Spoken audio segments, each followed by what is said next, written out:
Hello everyone, my name is Amit and today I am going to discuss you about respiratory system. So ये respiratory system क्या होता है? Respiratory system को समझने से पहले हमें इसकी मेन प्रोसेस जो होती है, जो इसकी मेन फंक्शनिंग होती है, जिसे बोलते हैं रेस्पिरेशन, सो उसको समझना पड़ेगा। तो रेस्पिरेशन क्या होता है, इसको एक डेफिनेशन के थ्रू हम समझने की कोशिश करेंगे। सो respiration is a process in living organism involving the oxidation of nutrient molecules and produces energy called respiration. So ये एक प्रोसेस है, किस में होती है? ये लिविंग ऑर्गेनिज्म में। और लिविंग ऑर्गेनिज्म में क्या क्या आते हैं? ह्यूमन बींग्स हो गए, एनिमल्स हो गए या प्लांट्स हो गए। इन सभी लिविंग ऑर्गेनिज्म में रेस्पिरेशन की प्रोसेस होती है। इस प्रोसेस में होता क्या है कि ऑक्सीडेशन की प्रोसेस होती है ये, जिसके थ्रू क्या होता है, जो न्यूट्रिएंट मॉलिक्यूल्स होते हैं, जो न्यूट्रिएंट कंज्यूम किए जाते हैं ह्यूमन बींग्स के थ्रू या किसी भी एनिमल्स के थ्रू या किसी भी प्लांट के थ्रू, तो जो भी न्यूट्रिएंट मॉलिक्यूल होते हैं उनका ऑक्सीडेशन होता है या ब्रेकडाउन होता है, जिसके एज रिजल्ट क्या होता है, एनर्जी प्रोड्यूस होती है। तो ये जो एनर्जी प्रोड्यूस होने तक की जो पूरी प्रोसेस होती है, इसी को बोलते हैं रेस्पिरेशन। इसको अलग एक डेफिनेशन के थ्रू अगर हम समझना चाहें तो ये जो टर्म होता है रेस्पिरेशन, ये किसको डिनोट करता है? स्पेशली ये डिनोट करता है एक्सचेंज ऑफ रेस्पिरेटरी गैसेस। और रेस्पिरेटरी गैसेस कौन सी होती हैं? Specially oxygen and carbon dioxide. जितने भी लिविंग ऑर्गेनिज्म हैं वो किस गैस को कंज्यूम करते हैं? ऑक्सीजन को। और एज रिजल्ट वो एक्सक्रीट आउट कौन सी गैस को करते हैं? कार्बन डाइऑक्साइड को। ये दोनों गैसेस का जो एक्सचेंज होता है, ये कहाँ पर होता है? बॉडी में जो सेल्स होती हैं, और ये सेल्स तक ऑक्सीजन और कार्बन डाइऑक्साइड पहुँचना या वहाँ से वापस लाना कौन करता है? ये टिश्यू फ्लूइड। और टिश्यू फ्लूइड के तौर पे हम किसको कंसीडर करते हैं? ब्लड को। इट मीन्स क्या हुआ कि जो ऑक्सीजन और कार्बन डाइऑक्साइड ट्रैवल कर रही हैं, इनको ट्रैवल करने के लिए एक ट्रांसपोर्टेशन की ज़रूरत होती है, और ट्रांसपोर्टेशन का काम कौन करता है? ब्लड। इसी को हम कंसीडर कर रहे हैं as a tissue fluid. Okay, so ये रेस्पिरेशन की पूरी प्रोसेस आई होप कि आपको समझ में आ गई होगी कि रेस्पिरेशन एक सिंपल सी प्रोसेस है जिसमें ऑक्सीडेशन होता है। ऑक्सीडेशन के थ्रू क्या होता है? न्यूट्रिएंट मॉलिक्यूल जो होते हैं वो उनका ब्रेकडाउन होता है और एज रिजल्ट एनर्जी प्रोड्यूस होती है। या फिर हम ये कह सकते हैं कि रेस्पिरेशन जो होता है, इसमें एक्सचेंज ऑफ रेस्पिरेटरी गैसेस की प्रोसेस होती है। और गैसेस कौन सी हैं? Oxygen and carbon dioxide. Okay, so अब कंटिन्यू करते हैं रेस्पिरेटरी सिस्टम के साथ। तो रेस्पिरेशन हमने समझ लिया। अब एक सिस्टम है जिसमें कई सारे ऑर्गन्स मिलकर एक नेटवर्क बनाते हैं, और ये पूरा नेटवर्क किसके लिए रिस्पॉन्सिबल होता है? इस रेस्पिरेशन की प्रोसेस के लिए। तो ये जो पूरा सिस्टम है जिसमें डिफरेंट ऑर्गन अपना डिफरेंट रोल प्ले करते हैं, इनको ही बोलते हैं, इनके पूरे नेटवर्क को बोलते हैं respiratory system. So I hope कि आपको रेस्पिरेशन की प्रोसेस के साथ अब समझ में आ गया होगा कि रेस्पिरेटरी सिस्टम क्या होता है। So it is the network of organ and tissue that tends to respiration. Mean ये एक नेटवर्क होता है ऑर्गन या टिश्यूज़ का। कौन से ऑर्गन है ये टिश्यू?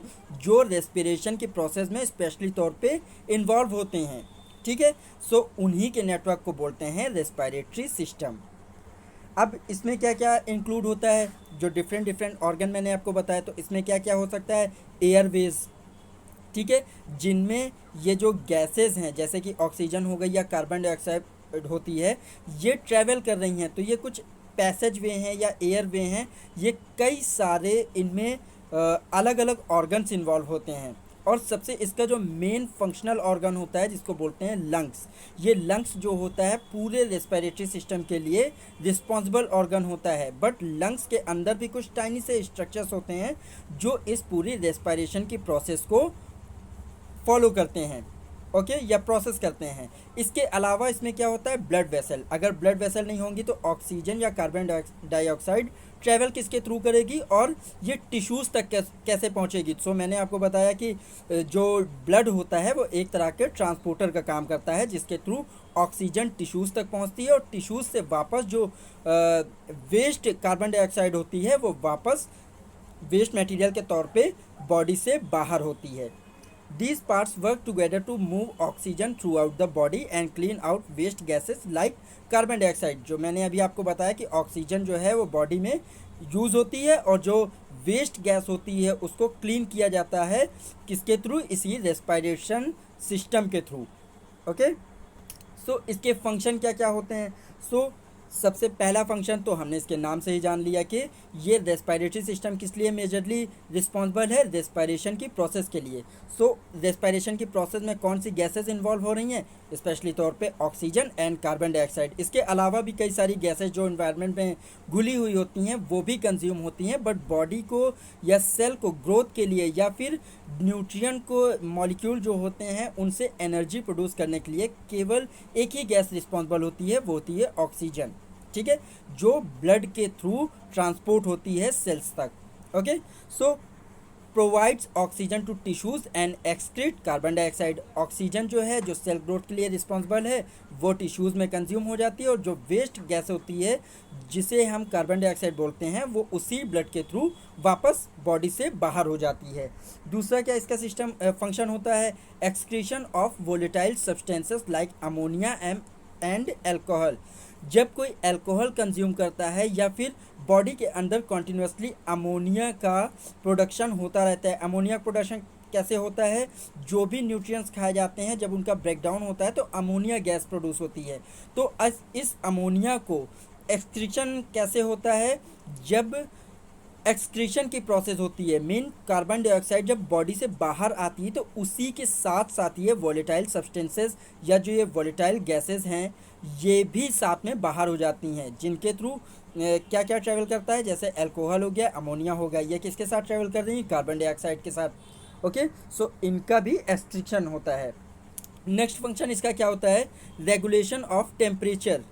रेगुलेशन ऑफ टेम्परेचर कैसे हो रहा है, कॉन्टिन्यूसली गैसेस का इंटरचेंज हो रहा है, सो उसी के साथ बॉडी का जो टेम्परेचर होता है वो रेगुलेट होता रहता है। जैसे कि अगर कोई एक्सरसाइज करता है तो क्या होता है कि उसकी जो ब्रीदिंग होती है वो वार्म एयर एक्सक्रीट आउट होती है। ठीक है, तो वार्म एयर इसीलिए एक्सक्रीट आउट होती है क्योंकि जो बॉडी का हायर टेम्परेचर है वो एक्सक्रीशन प्रोसेस के थ्रू गैसियस फॉर्म में बाहर की ओर निकलता है। तो इसी के थ्रू ये रेगुलेशन होता है टेम्परेचर का, या बॉडी का टेम्परेचर मेंटेन रखने के लिए भी ये रेस्पिरेटरी सिस्टम रिस्पॉन्सिबल होता है।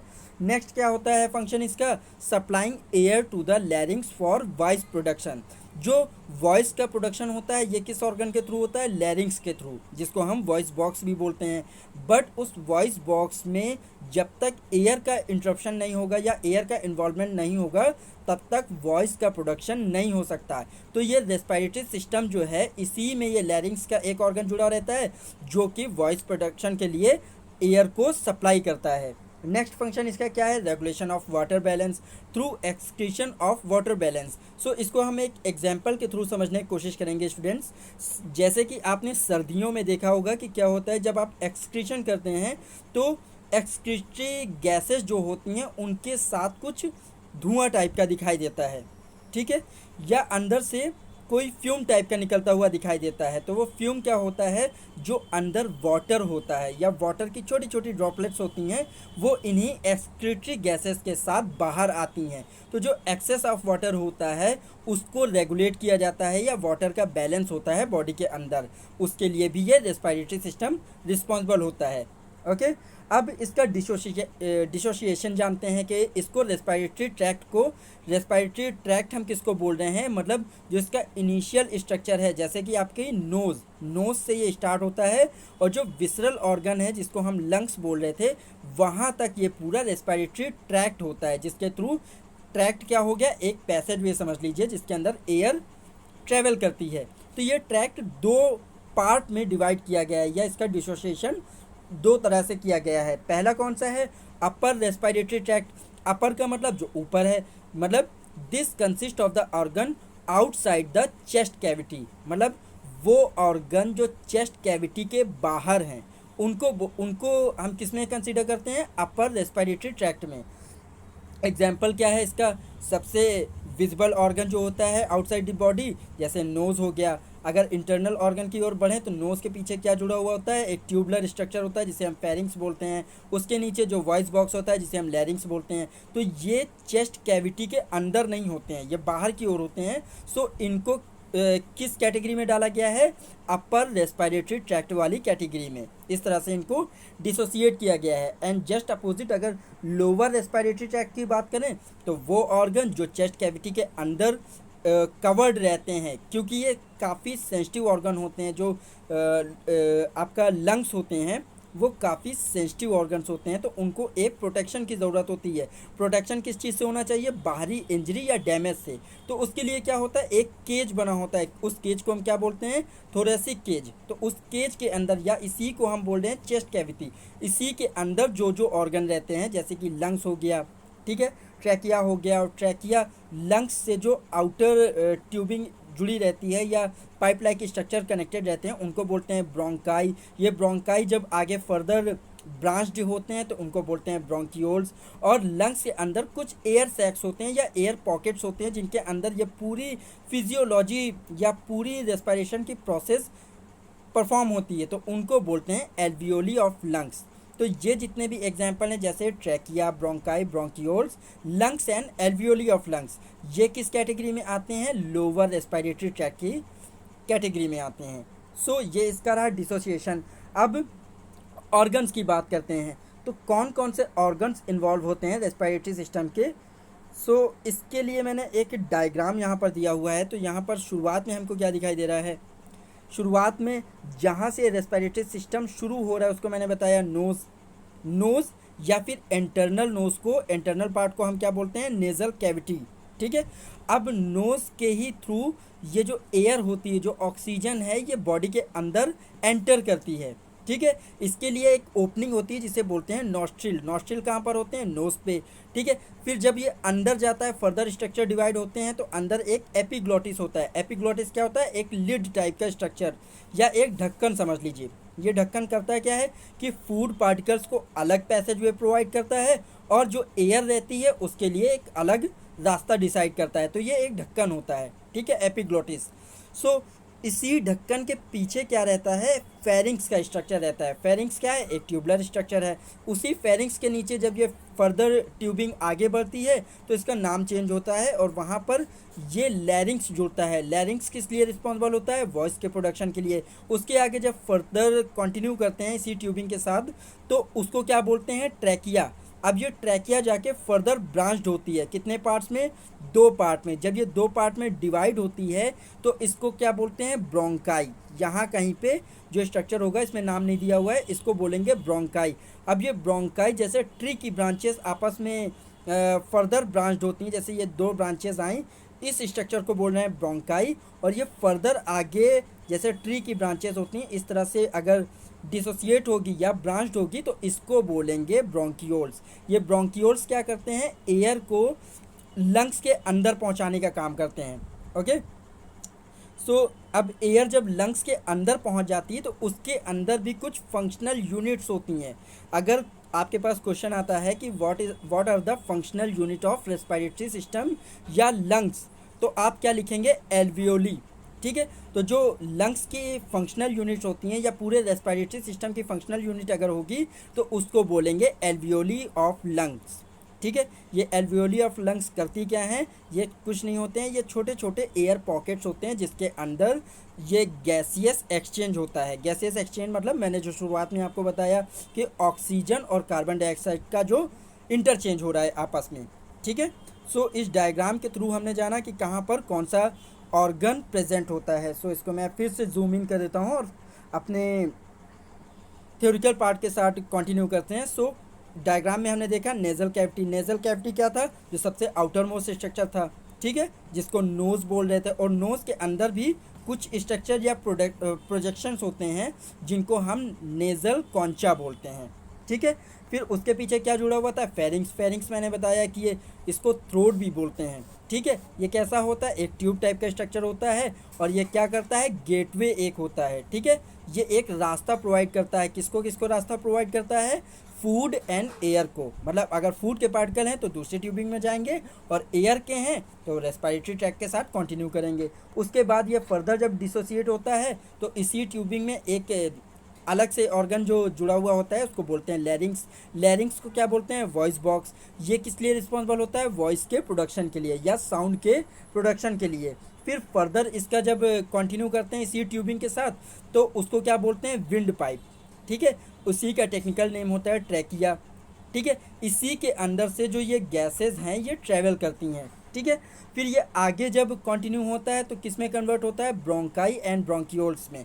ब्रोंकाई क्या है, जब ये ट्रैकिया फर्दर जाके दो ब्रांच में डिवाइड हो रहा है तो उसको ब्रोंकाई बोल रहे हैं। और जब ये एक ब्रोंकाई फर्दर ट्री, जैसे ट्री की ब्रांचेस डिवाइड होती हैं उनमें कई सारी ब्रांचेस में डिवाइड हो रहा है तो उसको क्या बोलते हैं, ब्रोंकियोल्स। ठीक है। सो यहाँ मैंने लिखा भी हुआ है, they are also the tubular structure form the air way passages in the respiratory tract. तो ये क्या करते हैं, एयर वे पैसेज प्रोवाइड करते हैं रेस्पिरेटरी ट्रैक को।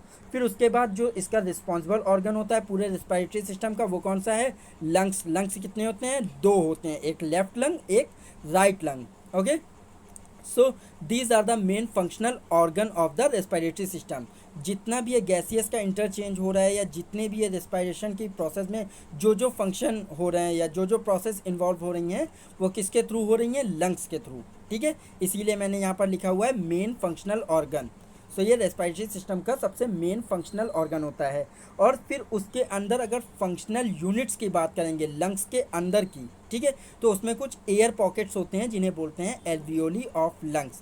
ये एल्वियोली ऑफ लंग जो होते हैं किस लिए रिस्पॉन्सिबल होते हैं, गैसियस इंटरचेंज या एक्सचेंज जो हो रहा है इनसाइड द लंग उसके लिए रिस्पॉन्सिबल होते हैं। मीन ऑक्सीजन से कार्बन डाइऑक्साइड में कन्वर्ट होना और कार्बन डाइऑक्साइड जो वेस्ट मटेरियल है वो वापस बॉडी से बाहर निकलती है, तो ये किसके थ्रू प्रोसेस परफॉर्म हो रही है, एल्वियोली ऑफ लंग्स के थ्रू।